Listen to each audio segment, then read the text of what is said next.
and welcome to Different Leaf, a show for new and experienced cannabis consumers. I'm Brit Smith. Welcome to the winter 2023 season of Different Leaf, where we're going to be talking all about medical marijuana. Over the next 10 episodes, we'll be picking the brains of some of the world's leading medical cannabis professionals, and we'll be expanding on some of the incredible stories in the new winter medical issue of Different Leaf, the magazine, which is out now on shelves across the US and Canada. You can track down your nearest in-person retailer or order yourself a copy to be mailed to you at differentleaf.com. This episode, we're going to be talking about the place of cannabis in sports medicine and how marijuana can help with pain and recovery. If you're like me, you might be kicking off another New Year's resolution regimen at the gym. Maybe you've been working out for years and you're dealing with regular strains and pains, or maybe you're even training for something competitive and semi-serious, like today's guest, Lindsay Crudele. Not only is Lindsay a journalist at Different Leaf and a former roller derby badass, she's also currently training for her first boxing fight at the age of 40.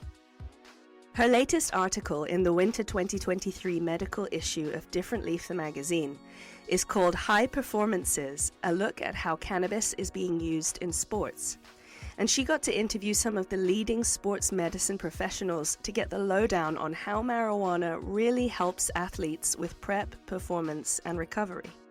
We'll be talking about the current research into cannabis for athletic applications, our own experiences of consuming cannabinoid medicine before, during, and after physical activity, and how sports medicine experts are recommending that we document our own marijuana experiments to see what works best for our bodies.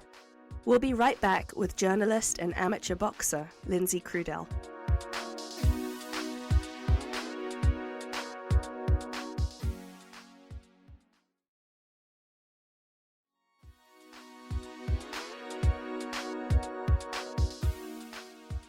Let's kick it off with learning a little bit about you. What is your background in writing and cannabis and sports?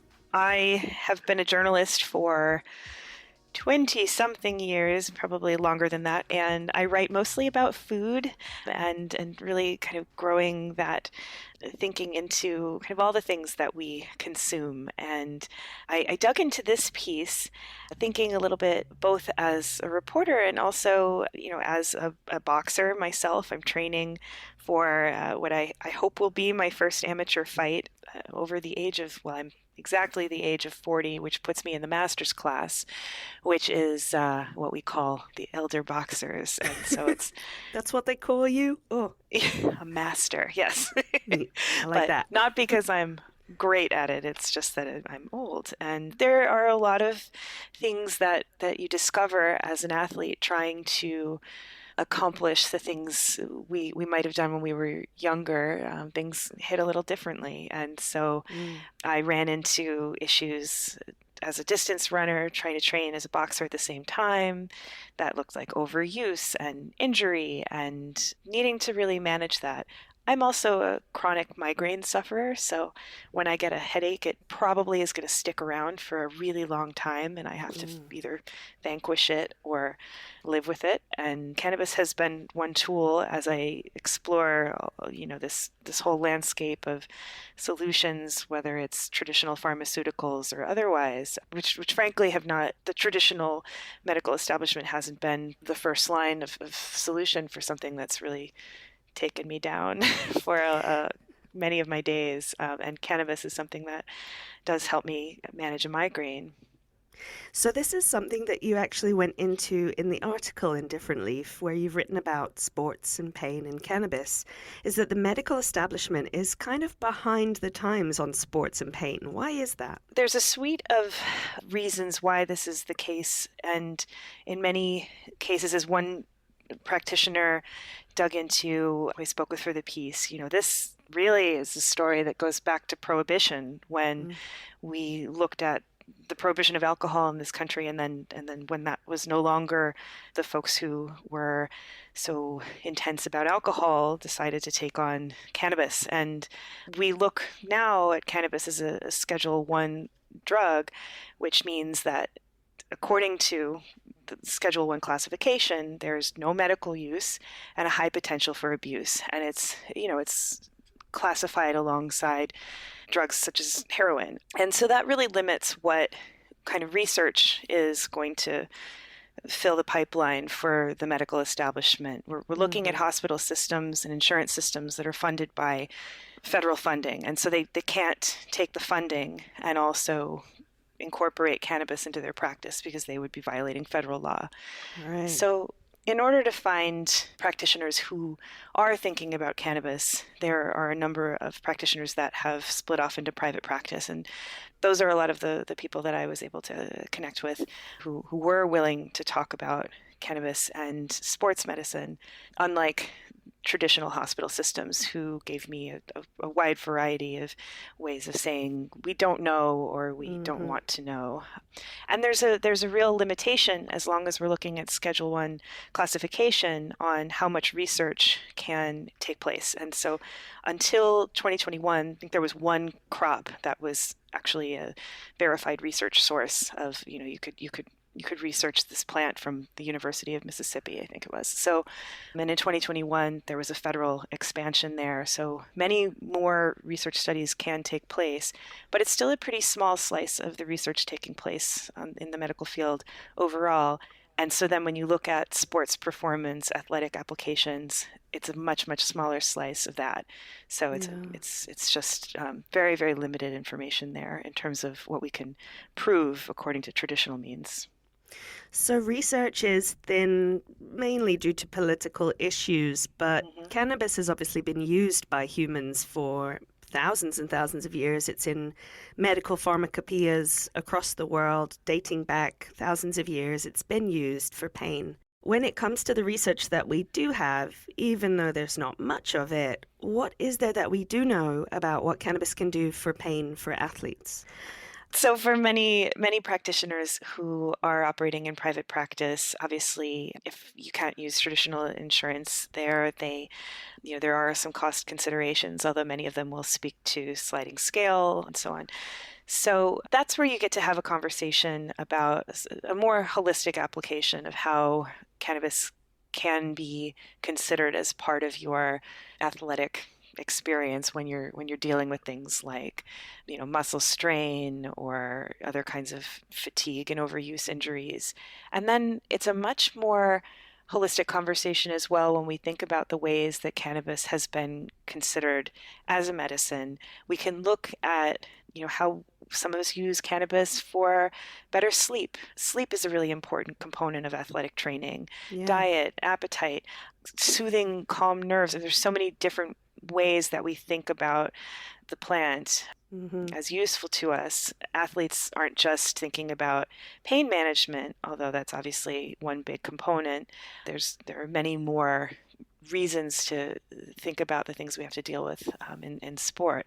And then one of the things that everyone will tell you is, there are a number of, and we're seeing this change, there are a number of regulatory organizations, regulatory bodies around the country who, if you're a professional athlete, you're going to have to participate through these systems. And so we see this on a state-by-state basis. In some places, boxers can have THC in their system, and that's no longer going to be keeping them out of the game. But in other aspects of sport, it's still banned. And it may be the difference between THC versus CBD. So we see recently, Major League Baseball taking on their first cannabis-related sponsor through CBD products, but you still can't have THC in your system before you play. So for those of us who are, on the amateur level, that's a completely different. If you're not dealing with a regulatory body and you're kind of a weekend warrior, well then it's up to you to start to have these conversations about how cannabis can be a part of your regimen.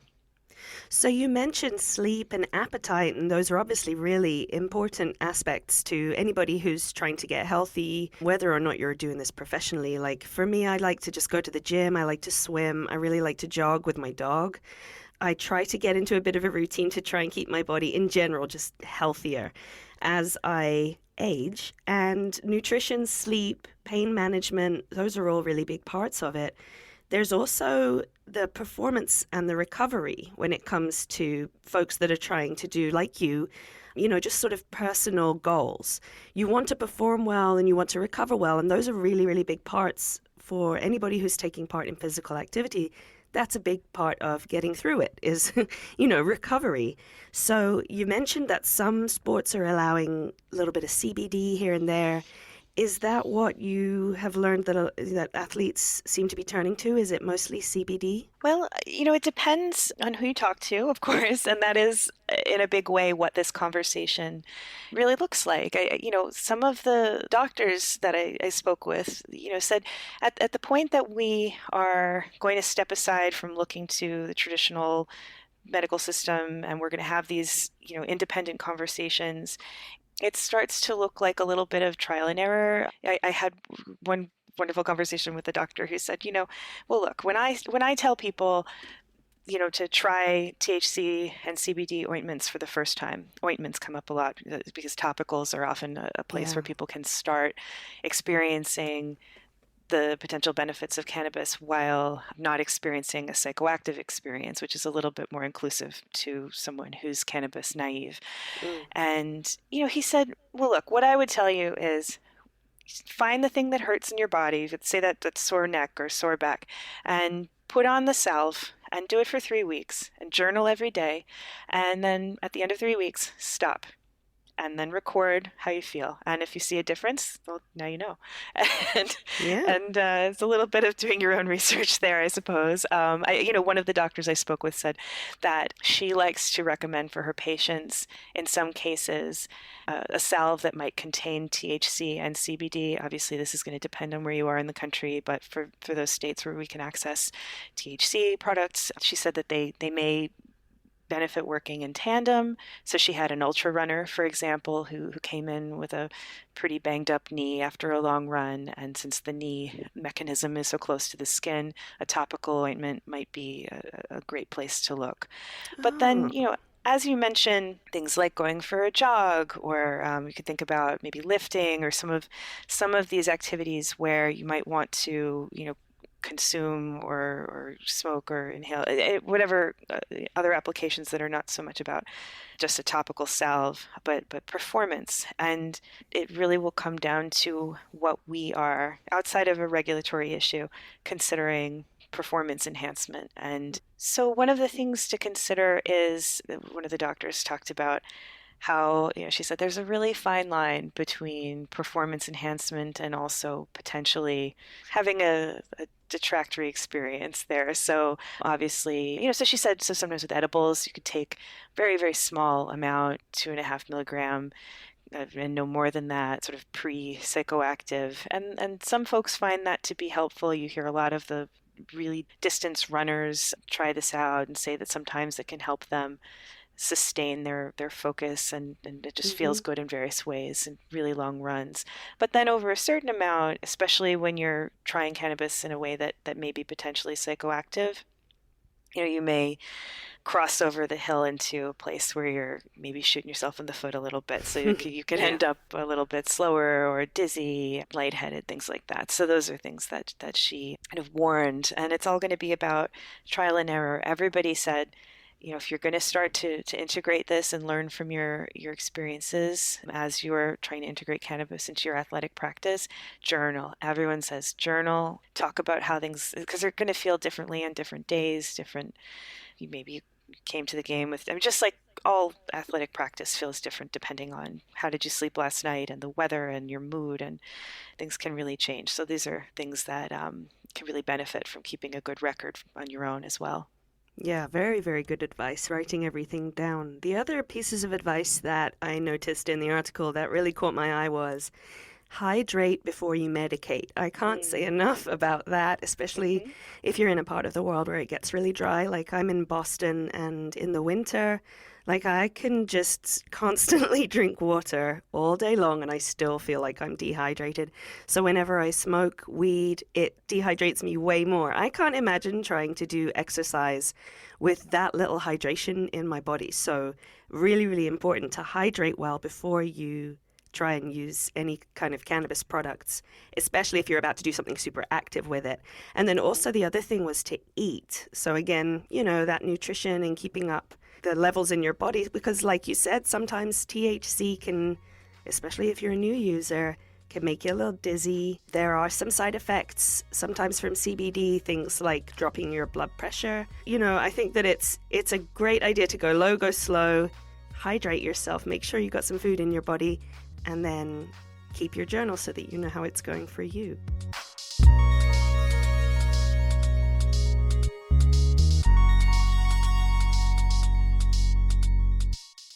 Tell me a little bit about your own experience as a boxer. As you're training for this, you're going into your first fight, which is badass, by the way. How have you been finding cannabis helps you? Do you use it before, afterwards? What have you found? So I've yet to try it in a sort of preparatory or during training format. It's really been about this kind of migraine ecosystem for me. So a lot of my migraines can be triggered by neck tension, and if you're taking headshots, or it's just a really common position to find yourself in where you're boxing and you're kind of, if you can picture a boxer kind of hunched up with shoulders kind of tight, your head's down, doing the head movement, you're slipping and rolling, and I can kind of forget to relax there. And that's a place where if I'm not being really conscious, I can leave with a really stiff neck that can rapidly turn into a migraine. And then I suffer from what is called status migrainosis, which is a cycling migraine where it will just kind of continue if I can't get out of it.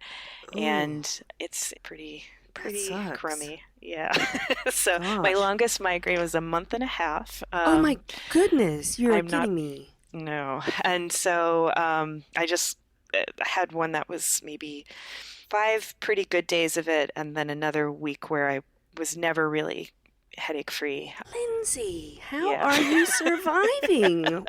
Well, but that's the thing about pain management and how relative it can be for people. I think that this is it's a promising place that I really do hope we will see more research in the future, just so that for no reason other than for as many hospital systems who've responded to say, we don't know and we're not going to touch it, they're still seeing patients who are experiencing these issues and applying cannabis to their practice. And so any doctor anywhere should probably have a complete picture of what their patient is bringing into the shop, and having these blind spots, whether or not the hospital system is going to give it their blessing, is still really important. And I did hear that from a lot of the doctors who are independently. That's really a caution that they're adding to this conversation, because it is a real, I mean, when you think about, the pain management scale, and someone asks you, where on a scale of 1 to 10 is it? And, there's no way to know from person to person what that 2 or 3 or 6 or 7 feels like going from person to person. And then, of course, boxing is a practice where pain is kind of part of the deal, and you do your best not to get hit, but you're going to get hit. But I mean, I also end up with a stiff hip, and that hurts too. And there's so many different ways that pain manifests. And if you think about on a day-to-day basis, how many things are hurting on the body. I once had a doctor ask me about what kind of chronic pain I deal with, and he had my record, and he was just testing me, I realized, and I named a couple things, and he said, well, what about this, and what about this? And I thought, I have a busted knee from, I keep participating in sports like this, but I'm a former roller derby skater, and I basically blasted my PCL out of my left knee many years ago. And so not cool. Oh my gosh. No. I didn't mention it, and I feel it all day, all the time, but it's just a part of my life. And so pain is something we do learn to live with, and it's really about sustainable solutions, because when we're thinking about pain management, we're looking at an opioid crisis in the country where that can be prescribed for short-term solutions or even long-term solutions, and it's really hurting people. When you look at cannabis as an alternative to that, it can be a really positive alternative. But again, it's not necessarily the panacea, and so it's really about kind of figuring out how it fits in and where it fits in. So it's been Yeah. largely for me a recovery technique. I tend to, I'll use a CBD oil to massage my tense neck, and sometimes that's enough just to make Mm. sure I'm on top of that afterwards. Oh, wait, you know what? I neglected to mention I did enjoy a period of time before sparring where I was sparring pretty regularly in the pandemic. My potted sparring partner and I would meet in the backyard, and I have no grass back there anymore, and we would practice sparring, Huh. and I would have a little bit of CBD oil before I just orally before we sparred for a while, and I think I felt more relaxed. But we see this there was a new review of studies that was shared in the academic community in the last couple of weeks. And it looked to them, a study of maybe 1,500 people across, I think it was 20 or so studies, that the placebo effect was delivering results on par with what THC appeared to deliver for pain relief. And Hmm. the placebo effect is not to be underrated as well. So that was not a scientific study when I was punching in the backyard, but I did. It's difficult to do scientific studies on cannabis. Like you said, it's Yeah. illegal on the federal level. And there's a lot of places that won't touch it because of that. But we see so many anecdotal stories just like yours where it's like it helped me in some way afterwards. And it may have helped me to take it beforehand. And maybe it was the placebo effect, but it worked to help me through whatever pain I was going through at the time. So I feel like once we get more studies, we'll be able to tell whether that's really because of a chemical interaction inside our bodies with the cannabinoids, or whether we haven't really been taking enough cannabinoids and it was just sort of all in our mind, but it helped us a little bit anyway. That's really interesting to me, and I want to see more studies on that. I have a feeling that, from all of the other studies from all of the other countries around the world that have looked at cannabis and pain, that there is a really significant connection between how cannabinoids from a plant work inside human bodies to connect with a system inside of our bodies called the endocannabinoid system, the internal cannabinoid system. And it checks for homeostasis within all kinds of systems in our bodies. Mm-hmm. One of the other aspects that a lot of the practitioners mentioned to me was how cannabis can be used to aid in anxiety. So as we think about mindset as a piece of the athletic toolkit, anxiety management is another one to really consider there as well. Obviously, that's another place where we want to make sure that we're not causing anxiety with cannabis, but it also can really support anxiety reduction depending on how it's being taken in. And another good reason to find a good cannabis doctor in your area who can give you specific advice about what to take, when to take, how to take it, the method of ingestion, those kinds of things, so that you can avoid those heightening the anxiety or worsening anything.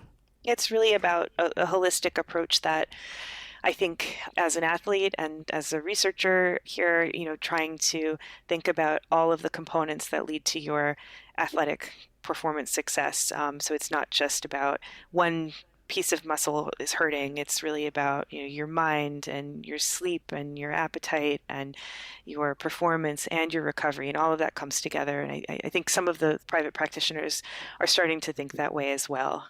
So I can totally believe that even CBD with just a little bit of THC would make you feel a little more relaxed when you're going in there and throwing punches and, just kind of a little more easy in your body. I can get that. I actually, a couple months ago, went swimming and I smoked a joint beforehand. And I was like, oh my gosh, my lungs are going to give out. But I just kept going. Like, it just gave me so much rhythm. I focused on my breath in the pool. I focused on every turn of my shoulders. I was just really in tune with my body. So, from my experience using it before a sport, I can get on board with what you've said. I imagine it does relax you. Well, and that really does track in terms of I think I can't say that there are more studies existing about this than cannabis-wise, but I mean, there have been studies that talk about the power of positive thinking in athletic performance and the way that cannabis can really focus the mind. Sometimes that's all you need. I was training this morning and I showed up feeling like a pile of dirty laundry and kind of just talked myself into it and came through, and things really changed physically. And so it absolutely tracks that cannabis can be a good partner there as well. And I do think we'll see more development after we saw the threshold lift on the test crops in this country. We're also seeing potentially some promise on a federal level. There have been a few bills trying to move through around both expanding research, and then, we'll see what will happen with the Schedule 1 classification in time, which obviously would change things dramatically. But it's very hard to garner funding and approval and a home for studies when right now it's classified as something that has no medical use. And so to make the case that there is a medical use, and that's the sort of bumper we're stuck at here. And so then what fraction of that work is actually looking at athletic specific applications? It's just so much smaller than that.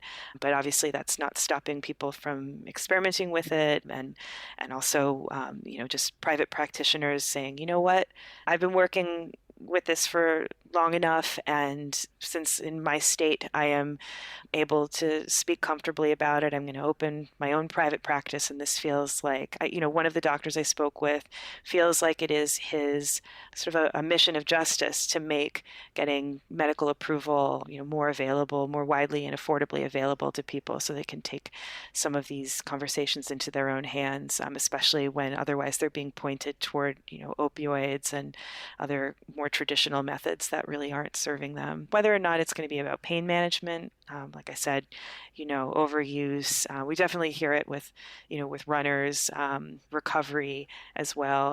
I love the idea of, I haven't tried it in the pool, but that's maybe going to join my short list. So. It's really very relaxing. I think that I thought too much beforehand. Like, I'd get all caught up in my brain, but having a little smoke beforehand just it let me tune into my breath. And there's that really nice rhythm when you get moving. Like, I hate running. I can't stand running, but I try my best to jog, but I can never quite get into that rhythm. But when I'm in a pool, I think that it's because I can't hear anything around me and I just hear myself breathing. It's so relaxing. Mm-hmm.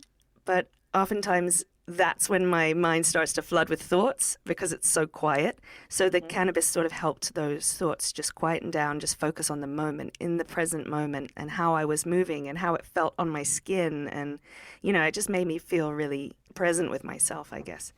When it comes to accessing some sort of cannabinoids, whether you're in a state that's got legal rec, legal med, or neither, there are also, you mentioned in your article, physical therapists, massage therapists that have started incorporating it into their uses and their clinics and practices, because they're seeing a lot of athletes that come in and find that it's helpful to have a massage with CBD oil. Have you ever tried that? Not in a professional format. Let me try again. Absolutely not true. Yep.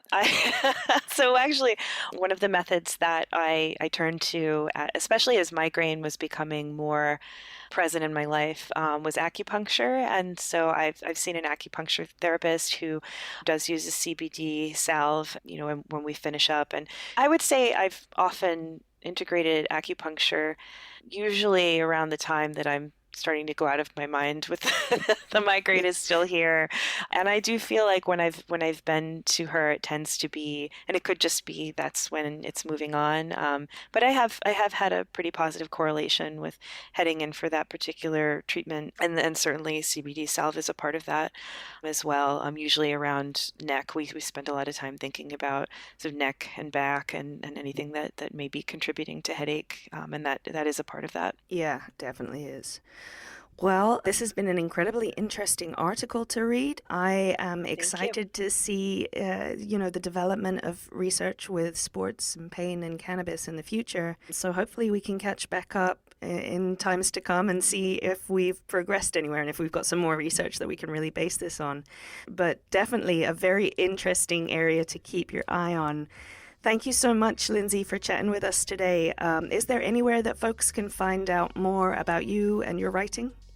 Sure. Thank you so much for having me. This has been a treat. My website's lindsaycrudele.com, and whatever I'm writing is turning up there, so you can find all of that and more there. Cool. We'll put that in the show notes. Thanks so much, Lindsay. Thank you.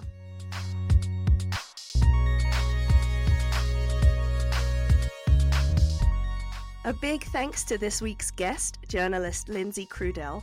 Be sure to read her latest article, High Performances, a look at how cannabis is being used in sports, in the Winter 2023 Medical Marijuana issue of Different Leaf the magazine. On shelves now and available at differentleaf.com. Next week, we'll be talking about pediatric cannabis use with Sasha Kalchev-Korn of The Realm of Caring. Cannabis could be a solution, and it could actually save their lives, not just eliminate seizures. And so it's a lot of, how do I get started? I've tried everything and everything has failed. And what does a dose look like? I don't even know where to begin. Be sure to like and subscribe to the show wherever you're listening right now so you don't miss the episode. And follow us on social media at Different Leaf. And I'm on social media at Brit the British. Make sure you check out differentleaf.com for all the issues of our gorgeous magazine. And head on over to xdifferentleaf.com to get signed up for our very cool new merch line. That's differentleaf.com and xdifferentleaf.com.